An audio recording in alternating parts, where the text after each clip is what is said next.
Hello, Bacho. Let's read the given question. The question says a signal of 5 kilohertz frequency is amplitude modulated on a carrier wave of frequency 2 megahertz.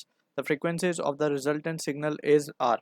Option A given है 2005 kilohertz, 2000 kilohertz and 1995 kilohertz. Option B given है 2000 kilohertz and 1995 kilohertz. Option C 2 megahertz only.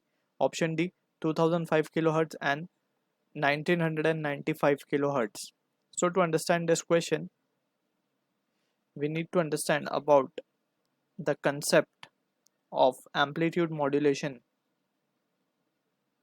So in amplitude modulation, we have studied के basically amplitude modulation का अगर हम definition की बात करें, so it is the superposition of message signal with the carrier signal और we can say with carrier wave so that the amplitude gets modified. तो उसे हम कहते हैं एम्पलीट्यूड मॉड्यूलेशन.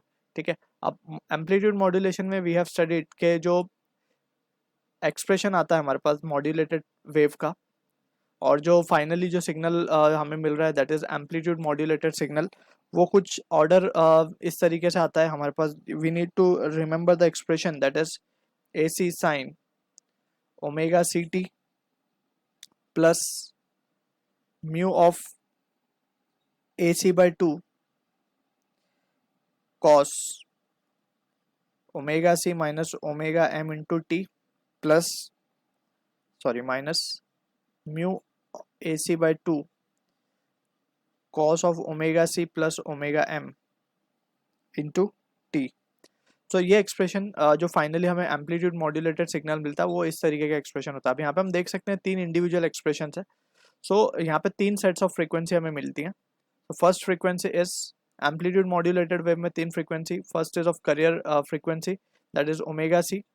इसके बाद आती है lower frequency range that is omega C minus omega M and higher frequency range that is omega C plus omega M.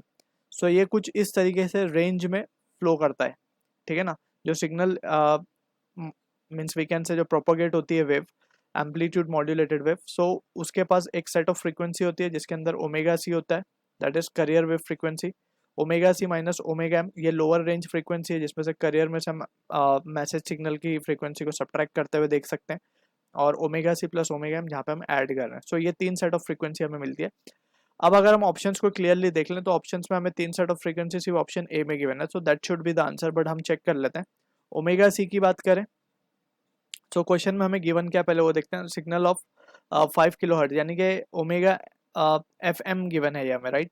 So F M कितना गिवन है 5 किलो हर्ट्ज. और हमें गिवन है करियर वेव फ्रीक्वेंसी यानी कि F C given है, right, 2 megahertz. So 2 megahertz को हम क्या लिख सकते हैं in kilohertz. It can be written as 2000 kilo hertz, right. अब यहां से अगर हम देखें ध्यान से तो इन्हीं चीज को हम क्या लिख सकते हैं F C minus F M.